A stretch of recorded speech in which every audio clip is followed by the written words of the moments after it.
유대인의 최고 의결 기관이 있는데요, 산헤드린 공회라고 말합니다. 산헤드린 공회는 그 민수기 11장에 모세가 70인의 장로님을 세우는 장면이 있는데요, 그것을 기원으로 하고 있습니다. 산헤드린 공회의 의장은 대제사장이 하고요, 구성원들은요, 바리새인들, 그리고 사두개인들, 그리고 이제 서기관, 장로 해서 의장을 포함해서 71명으로 구성되어져 있습니다. 정치 문제만 다루지 못했습니다. 왜냐하면 그 당시가 바로 로마의 통치 아래에 있었기 때문에 정치 문제 말고 다른 모든 것들은 이 산헤드린 공회에서 유대인들에 대해서 판단을, 또 심판을 하게 됩니다. 산헤드린의 공회의 특징 중에 하나는 무엇을 결정하든지 간에 만장일치로 해야 됩니다. 누군가 반대하면 안 됩니다. 여러분, 예수님께서 그 십자가에 못 박혀 죽는 거 산헤드린 공회에서 허락하지 않습니까? 갑작스럽게 모여가지고 23명이 모여서 예수님을 십자가에 죽는 것을 허락하지 않습니까? 오늘 말씀을 통해서 보게 되면요, 특별히 이제 이 산헤드린을 말하는 이유가 있습니다. 제가 이 산헤드린과 한 열렬당 사람들이 합작을 해서 바울을 죽이려고 하는 사건이 본문에 기록되어져 있습니다.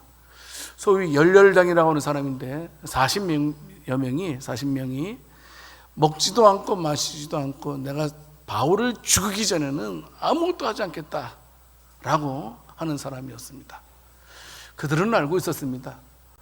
법을 가지고는 바울을 죽일 수 없다는 것을 알고 있었던 그들은 이제 어떻습니까? 몰래 바울을 죽이기로 작정합니다. 어떻게 하냐면 이제 산헤드린 공회에서 천부장에게 얘기를 해서, 천부장님, 우리가 바울에 대해서 더 조사할 것이 있습니다 라고 말을 하려고 합니다. 그래서 로마 군인 영내에 있던 바울을 그곳에서 나오게 해가지고 자기가 있는 곳으로 오도록 하면서 도중에 40여 명이 매복 숨어 있다가 바울을 단칼에 죽이려고 하는 그런 계획을 짜게 되었다는 겁니다. 여러분, 그런데요, 뜻밖의 사람을 통해서 이제 우리 바울이 구원을 받게 됩니다. 바로 이제 바울의 조카죠. 생질입니다. 이제 바울의 생질을 통해서 바울에게 그 사실이 보고되고, 또 바울이 또 백부장과 천부장에게 그 사실을 생질과 함께 보고토록 하는 내용이 바로 본문의 내용입니다. 그 말을 들은 천부장이 어떻습니까? 이제 비밀리에 바울을 가이사라로 옮기는 그런 장면입니다. 사실 바울이요, 산헤드린 공회에서 재판, 심판을 받을 때요, 얼마나 그 많은 사람들이 바울을 미워했는지 모릅니다. 막 최고조에 이르렀던 상황입니다. 어떻게 보면 바울은 죽을 수밖에 없는 지금 상황인데 하나님께서 보이지 않는 하나님의 손길로 바울을 구원하시는 장면이 바로 본문의 내용입니다. 자, 오늘 본문 말씀을 통해서요, 우리는 크게 두 가지를 오늘 살펴볼까 할 텐데요, 첫 번째는 뭐냐면 우리는 선한 일에 결단하는 사람들이 되어야 한다라는 말씀입니다. 오늘 본문 사도행전 23장 12절 말씀을 통해서 보게 되면 유대인들이 당을 지었다, 그리고 맹세했다라고 말씀하고 있습니다. 어떻게 하겠어요? 사람을 죽이기 위해서 이제 어처구니 없는 일들을 지금 추진을 하고 있습니다. 여러분, 사람을 죽이는 일은 어떤 일에 있어서 정당화될 수 없습니다. 사람을 죽여서는 안 되지요. 이유를 막론하고 사람을 죽이는 것은 불법이고 악행이 아닐 수가 없습니다. 아무리 바울이 죄를 범했다 할지라도 임의로 그냥 바울을 죽인다는 것은 이것은 있을 수 없는 일입니다. 그런데 그들은 어때요? 단식하면서 사생 결단을 내리고 바울을 죽이려고 합니다. 얼마나 완악한 일인지 모릅니다. 안타까운 일이 아닐 수가 없다는 겁니다. 사실 오늘 본문에서 바울을 죽이려고 하는 사람들은 어떤 사람입니까? 그들은 하나님의 말씀을 거슬려 행하는 자들이고, 특별히 이 땅에 오신 하나님의 아들 예수 그리스도를 죽게 한 장본인들입니다. 여러분, 그렇다면 예수님께서 부활하셨다는 소식을 들었을 때 그들은 마땅히 없음 가슴을 찢고 하나님 잘못했습니다, 용서해 주십시오 라고 통회해야 마땅할 사람들인데요, 그런데 그들은 도리어 하나님의 말씀을 전하는 하나님의 종 바울을 죽이기 위해서 단식까지 하면서 어리석은 결단, 선한 결단 아니고요, 악한 결단을 내리고 있다는 사실입니다. 참으로 허망한 일이 아닐 수가 없습니다. 여러분, 우리가 살다 보면서요, 많은 사람들이 허망한 일에 목숨을 거는 사람들을 간혹 봅니다. 험하고 악한 일에 악한 결단을 하는 사람도 종종 보지 않습니까? 하나님을 대적하고 그리고 악한 일을 위해서 자신의 시간과 정력을 다 허비하는 사람들이 있는 것을 보게 됩니다. 여러분, 그런 사람들의 특징은 어떻습니까? 열심이 있습니다. 본문에 열심이 있지 않습니까? 내가 마시지도 않고 먹지도 않겠다, 바울을 내가 죽이지 않는 한 아무것도 먹지 않겠다, 이 정도의 열심, 얼마나 특심이 아닐 수가 없습니다. 그렇지 않습니까? 그런데요, 열심은 다 옳은 것이 아닙니다. 특별히 불의한 열심, 악한 열심, 더러운 열심, 이런 것들은 참으로 더 큰 해만 끼칠 뿐이라는 사실입니다. 여러분, 우리는요, 인생을 살아가면서 절대로, 특별히 예수 믿는 저와 여러분들은요, 악한 일에 우리의 몸이 사용되어서는 안 된다라는 사실입니다. 우리는요, 살아가면서요, 하나님께 구원받은 자로서요, 저와 여러분들은 선한 결단을 내리면서 사는 자들이 되어야 된다는 사실입니다. 그런데 본문에서 유대인들은 지금 바울을 죽이기 위해서 지금 금식합니다. 열심을 부립니다. 불의한 일을 위해서 지금 결단을 하고 있는 사람들이라는 겁니다. 안타깝죠. 성도 여러분, 우리는 어떤 결단을 내리고 있습니까? 저와 여러분들은 무엇을 위해서 결단을 내리고 저와 여러분들은 무엇을 위해서 금식을 하고 있습니까? 여러분, 혹시 우리가 하나님의 일을 더 하기 위해서 선한 결단을 내려본 적이 있습니까? 하나님의 일에 충성하기 위해서 금식해 본 적은 언제입니까? 하다못해 우리 가족의 친지 가운데 예수 믿지 않는 사람들을 구원하기 위해서, 전도하기 위해서 우리는 얼마나 많은 결단을 내려본 적이 있습니까? 여러분, 우리들은요, 주님을 위해서 선한 결단을 내리는 저와 여러분들이 될 수 있기를 살아계신 주님의 이름으로 축원합니다. 나는 주님만 자랑하겠습니다, 나는 주님만을 위해서 살겠습니다라고 결단을 내릴 수 있는 자들이 되기를 원합니다. 나는 주님을 위해서라면 모든 것을 다 아낌없이 드릴 수 있습니다라고 거룩한 결단을 내릴 수 있는 우리가 되어야 된다는 사실입니다. 여러분, 그런데요, 오늘 말씀을 잘 보게 되면 어떻습니까? 이분들이 결단을 내릴 때 악한 결단이라고 그랬습니다. 여러분, 그런데 이 사람들이요, 결단할 때 이것은 악한 거야 하니까 악한 거니까 내가 결단 내릴 거야, 절대 그건 아니라는 겁니다. 이분들이 지금 유대인들이 결단을 내린 것은 자기가 하고 있는 일이 옳다고 생각하고 있는 겁니다. 분명히 하나님 편에서 볼 때는 악한 일인데 그들의 영안이 떼어지지 않아서 악한 일을 선한 일로 보고 있다는 겁니다. 그래서 그 악한 일을 하면서 마치 선한 일을 하는 것처럼 결단을 내리고 있는, 유대인들의 모습을 보게 됩니다. 여러분, 지금 그들은 불의의 병기로 지금 쓰임받고 있는 것입니다. 악한 병기로 쓰임받고 있으면서도 나는 선하게 쓰임받고 있다라고 착각을 하고 있는 40여 명의 유대인들, 그리고 사내들인 공의의 지도자들의 모습이라는 겁니다. 여러분, 그렇습니다. 특별히 이런 사람들의 특징은 어떤 마음이 있냐면 마음을 중요하게 생각합니다. 내 마음만은 그렇지 않다, 이렇게 말하는 사람을 종종 보게 됩니다.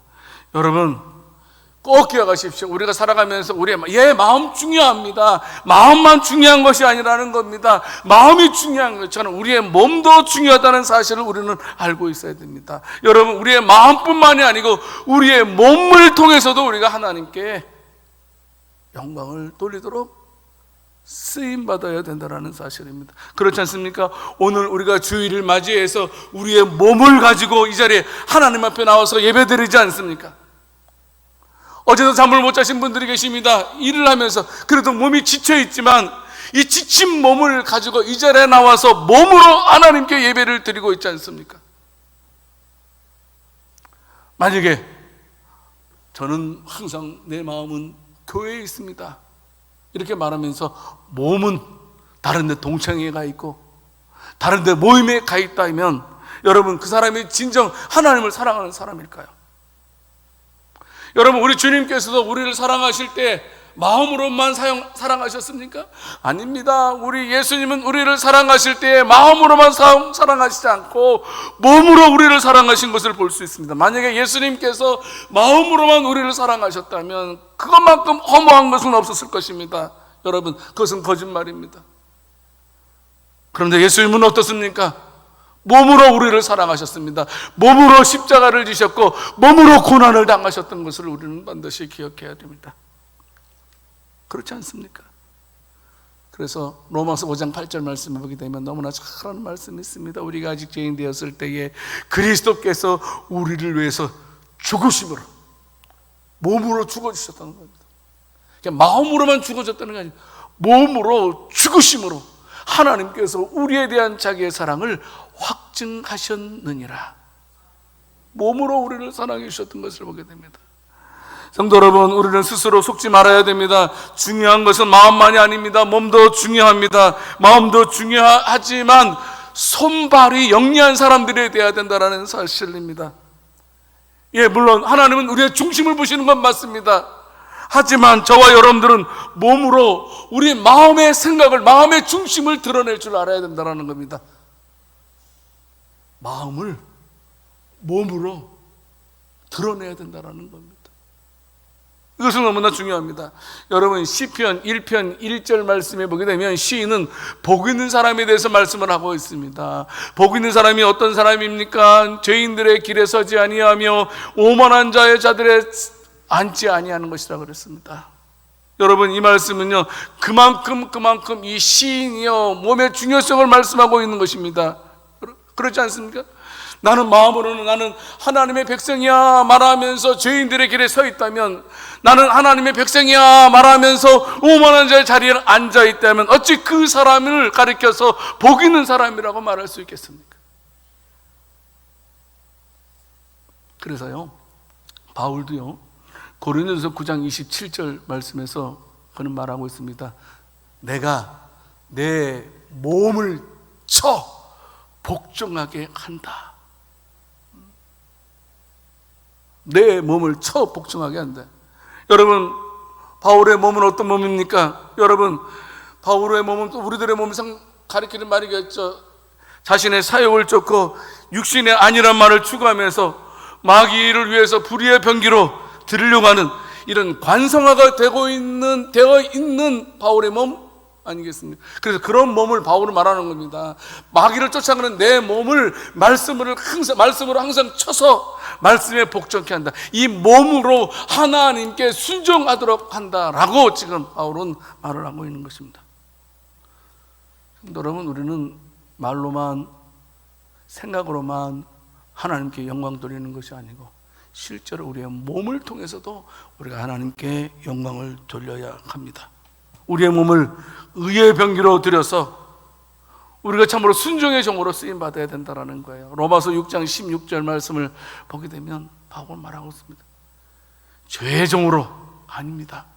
순종의 종으로 쓰임 받아야 된다. 순종의 종으로 쓰임 받아서 의에 이르러야 된다라고 말씀을 하고 있는 것입니다. 성도 여러분, 바울은 고린도 교회를 향해서 고린도전서 6장 20절 말씀에서도 분명히 말씀하고 있지 않습니까? 너희 몸으로 하나님께 영광을 돌리라. 마음으로만이 아니고, 생각으로만은 아니고, 말로만은 아니고, 몸으로 하나님께 영광을 돌리는 자들이 되어라 라고 고린도 교회를 향해서 말씀을 하고 있는 것입니다. 성도 여러분, 꼭 기억해야 됩니다. 그런데 문제는 뭐냐 하면 악한 것을 선하게 보는 우리의 영적인 어둠이 있다는 겁니다. 여러분, 우리가 악한 것을 악하게 볼 줄 알고요, 선한 것을 선하게 볼 줄 알아야 되는데 우리의 영이 떼어지지 않아서 악한 것을 선하게 보고 선한 것을 악하게 보는 경향이 있다는 겁니다. 그러면 우리가요, 악한 것을 악하게 보고 선한 것을 선으로 보기 위해서는 우리가 어떻게 해야 될까요? 다른 방법 없습니다. 우리가 성령님에게 붙들림 받는 방법밖에 없어요. 성령님께 붙들림은 말은 무슨 말입니까? 항상 우리가 말씀을 가까이 하고 기도에 충만할 때에 하나님의 영이 우리에게 임하셔서 성령으로만이 우리는 악한 것을 악하게 볼 수 있고, 성령이 임할 때만이 우리는 선한 것으로 볼 수 있다는 사실입니다.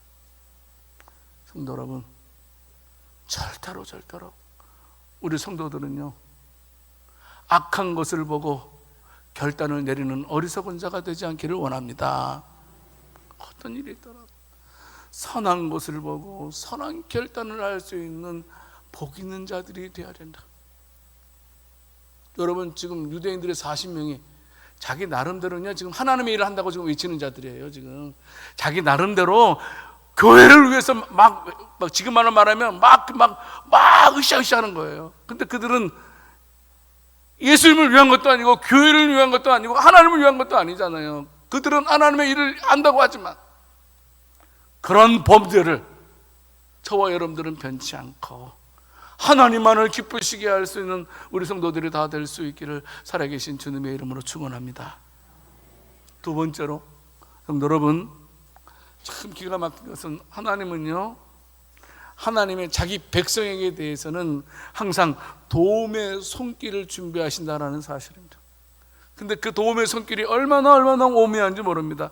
여러분, 오늘 보면 사도행전 23장 16절 말씀을 통해서 보면 뜻밖의 사람이 등장하고 있습니다. 누구입니까? 바울의 생질입니다. 바울의 생질이 유대인들이 삼촌 바울을 죽이려고 한다는 것을 알아내고 그것을 이제 바울에게 와서 바울에게 전해주지 않습니까? 여기서 바울의 생질이라는 말은 바울의 누이의 아들을 가리킵니다. 바울의 아버지는 바리새인입니다. 그러니까 바울의 누이의 남편도 바리새인 가능성이 많습니다. 그렇지 않습니까? 철저하지 않습니까? 당연히 바리새인인 누나의 남편으로 태어난 그 조카 아들도 바리새인일 거라고 우리가 합리적인 추측을 우리가 할 수가 있습니다. 하여튼 그가 어떻습니까? 결정적인 순간에 나타나서 위대한 일을 하고 있다는 사실입니다. 여러분, 바울의 조카의 이름은 누군지 모릅니다. 알려져 있지 않습니다. 그가 어떤 일인지, 하다못해 그가 그리스도인인지 바리새인인지 이것도 우리가 모르는 일이지만 하나님께서는 바울의 생지를 통해서 바울을 위기에서 구원해 주시는 하나님의 오묘하신 섭리를 우리는 보게 됩니다. 놀라운 일이 아닐 수가 없습니다. 이렇게 하나님은 우리가 전혀 생각지 못한 방법으로 자신의 백성들을 돕는 경우가 많이 있습니다. 여러분, 성경에는 그런 신뢰가 얼마나 많이 있는지 모릅니다. 그 대표적인 신뢰를 뽑은다면 우리는 엘리야입니다. 엘리야 선지자는 어떻습니까? 가장 악한 왕 아합 왕 때에 하나님의 말씀을 전파했던 선지자입니다. 그런데 그가 큰 일을 한 다음에 이세벨로부터 여러분 어떻습니까? 경고의 메시지를 듣고 낙심해서 피신하게 됩니다. 어디까지요? 그리 시냇가로 피신한 적이 있습니다.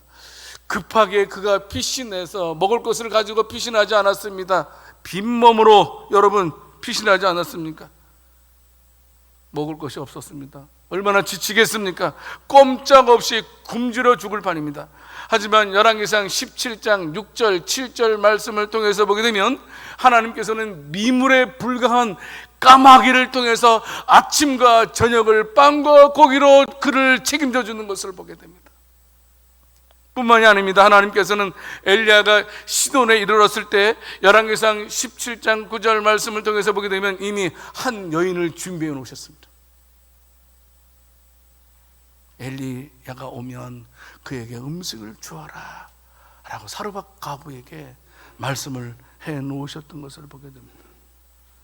여러분, 이 모든 것은 엘리야로서는 상상도 생각도 해본 일이 아니었습니다. 그런데 하나님께서는 이미 엘리야를 해서 도움의 손길을 다 준비해 놓으신 것을 볼 수 있습니다. 성도 여러분, 그렇습니다. 참으로 하나님께서는 자기 백성들을 도우는 이 도움의 손길은 얼마나 오묘하고 그지없는지를 우리는 알게 됩니다. 성도 여러분, 반드시 우리 하나님은 자기 백성에 대해서 다양한 방법으로 도와주시고 인도하시는 하나님이심을 믿으시기를 바랍니다.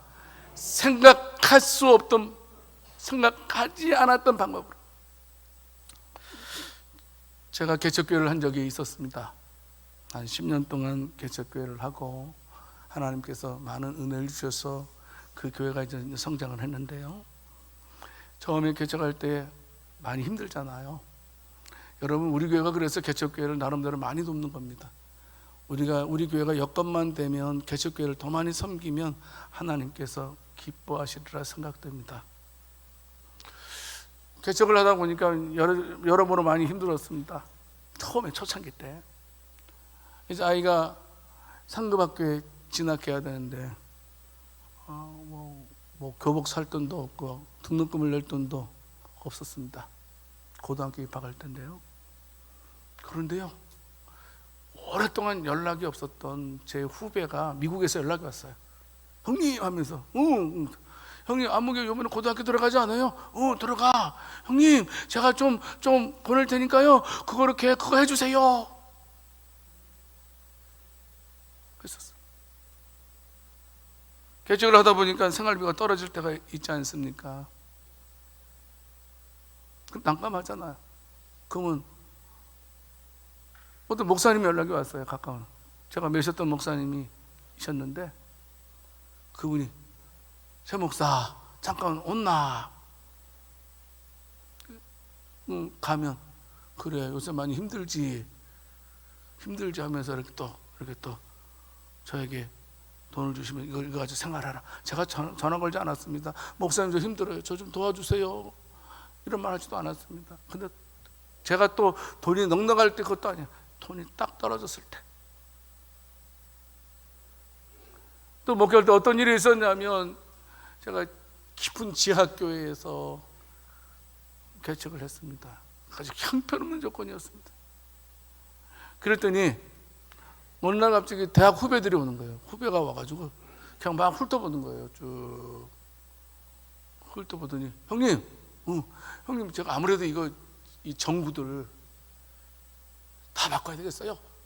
그래서 후배가 와가지고 그냥 싹 바꿔줬어요. 그때도 작은 돈은 아니었어요.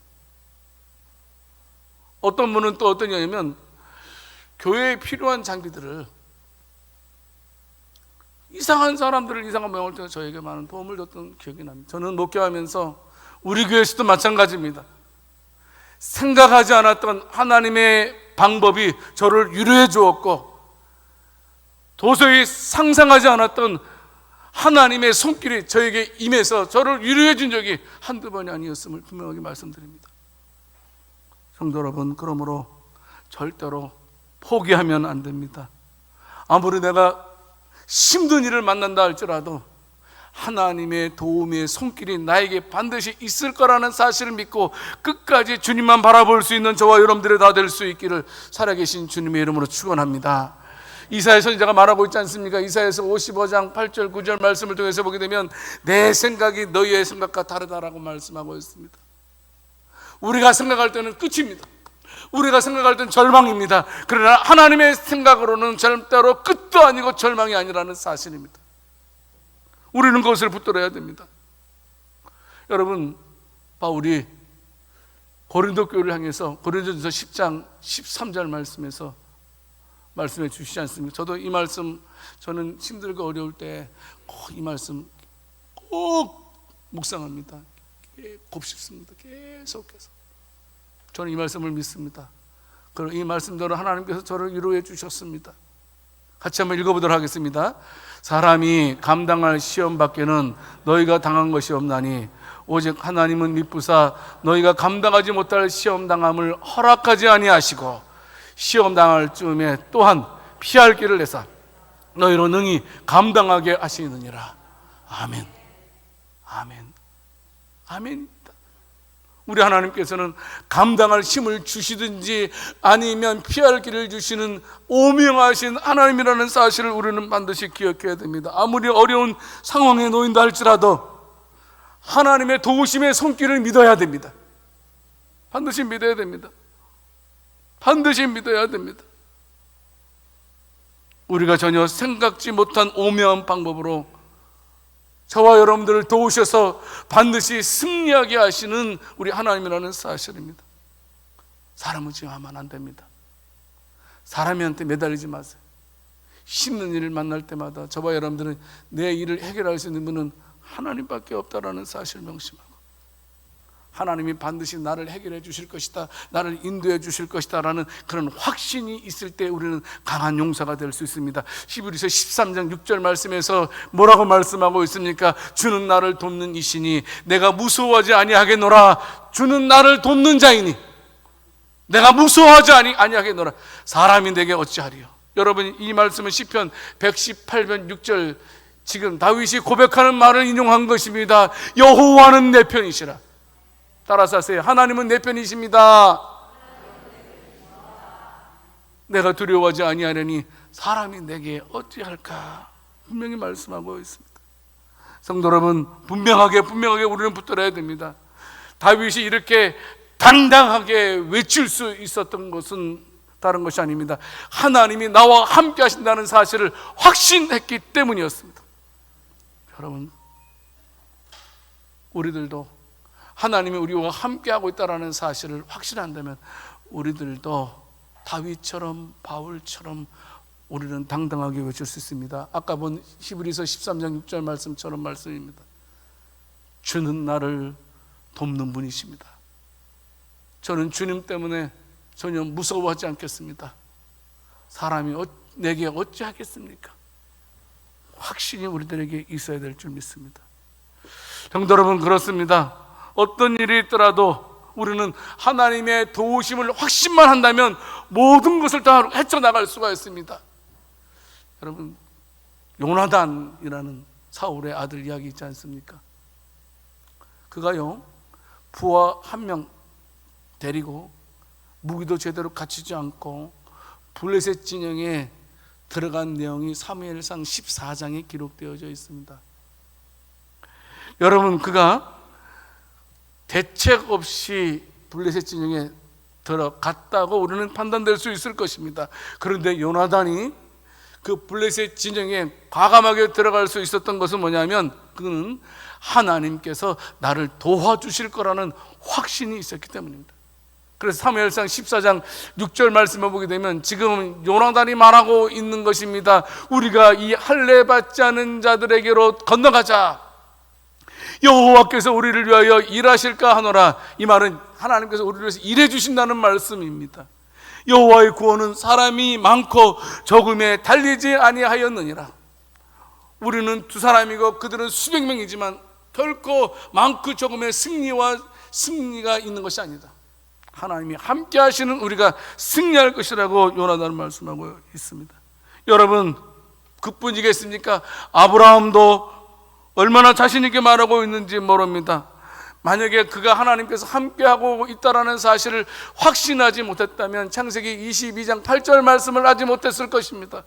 그가 확신 있게 아들을 제물로 바치려고 하는 순간까지 아들에게 이런 말을 할 수 있었던 것은 하나님께서 내 아들을 살려주실 거라는 그런 확신이 있었기 때문에 그런 말을 할 수 있었던 것입니다. 이처럼 하나님이 저와 여러분과 함께 하시며 저와 여러분을 도와주실 분이라는 사실을 우리가 확신을 한다면 우리들도 강한 용사로 세상을 향해서 나아갈 수 있습니다. 여러분, 로마서 8장 31절 말씀 얼마나 위대한 말씀입니까? 만일 하나님이 우리를 위하시면 누가 우리를 대적하리요? 아멘 하세요. 하나님이 우리를 위하시면 누가 우리를 대적? 여러분, 어느 누구도 하나님과 우리와의 관계를 끊을 수 없다. 하나님은 저와 여러분들을 돕는 분이심을 믿으시기를 바랍니다. 하나님은 그냥 가만히 계시는 분이 아니고 언제든지 가장 적당한 시간에 하나님의 강하신 팔로 우리를 위해서 일하시는 하나님이심을 우리는 붙들어야 됩니다. 저와 여러분들은 믿음의 문을 열고 그분을 받아들여야 됩니다. 나를 돕는 하나님, 나를 보호하시는 하나님, 나를 인도하시는 하나님, 나를 책임져 주시는 하나님이 내 안에 계신다는 그런 확신을 가져야 된다는 것입니다. 그래서 히브리서 13장 5절 말씀에서 말씀하고 있지 않습니까? 내가 결코 너희를 버리지 아니하고 너희를 떠나지 아니하리라. 내가 너희를 아니하리라 라는 말씀이 있습니다. 여러분, 그래요. 하나님은 절대로 저와 여러분들 떠나지 않습니다. 우리 같이 하나 찬송하겠습니다.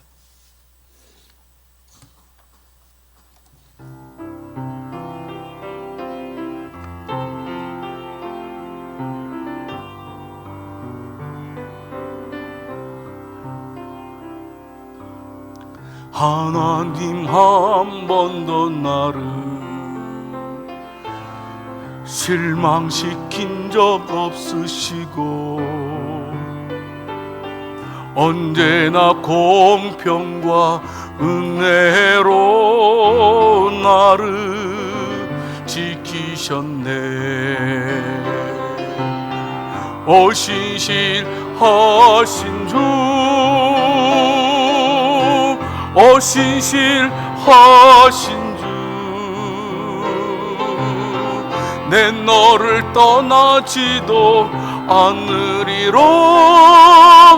내 너를 버리지도 않으리라. 약속하셨던 주님, 그 약속을 지키사 이후로도 영원토록 나를 지키시리라 확신하네. 지나온 모든 세월들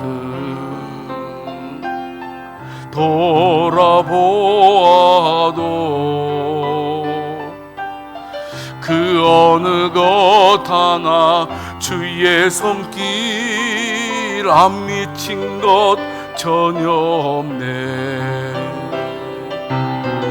오 신실하신 주, 오 신실하신 주, 내 너를 떠나지도 않으리라. 내 너를 버리지도 않으리라. 약속하셨던 주님, 그 약속을 지키사 아멘. 이후로도 영원토록 나를 지키시리라 확신하네. 바울을 지키신 하나님의 손길이, 다윗을 지키셨던 하나님의 손길이, 요나단을 지키셨던 하나님의 손길이 저와 여러분들과도 함께 하심을 믿으시기를 바랍니다. 우리는 하나님의 도우심 없이는 살 수 없는 자들 아닙니까? 하나님께서 도와주셔야 됩니다. 하나님께 도움을 청해야 된다는 사실입니다. 이 세상에는 얼마나 많은 위험들이 도사리고 있는지 모릅니다. 여러분, 내가 어려움을 당할 때 내 의지와 당하는 어려움이 얼마나 많이 있습니까? 나는 잘못도 안 했는데, 내가 실수도 안 했는데, 내가 어려움을 당할 때가 얼마나 많이 있습니까? 주님 생각나야 됩니다. 이렇게 힘든 일 가운데 나를 건져주실 분은 하나님밖에 없다. 하나님, 저를 붙잡아 주세요. 하나님, 저를 인도해 주세요 라고 시편 121편 4절 말씀에서 말씀하고 있지 않습니까? 이스라엘을 지키시는 이는, 우리 양주 새순교회를 지키시는 이는 졸지도 않고 주무시지도 아니하시느니라. 성도 여러분, 아무쪼록 우리 양주 새순교회 모든 성도들은 주님을 위해서 선한 결단을 내리면서 주님의 아주 오묘하신 보호의 손길을 누리면서 살아갈 수 있는 복된 저와 여러분들이 다 될 수 있기를 살아계신 주님의 이름으로 축원합니다. 하나님 아버지, 감사합니다. 감사합니다. 이 시간 저희들 얼마나 감사한지요. 오늘까지 올 수 있었던 것 다 하나님의 은혜입니다.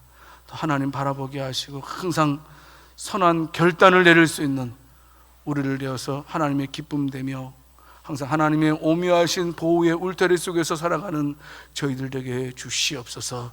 주께서 우리를 도와주실 줄 믿고 우리 주 예수 그리스도 이름으로 기도드립니다. 아멘.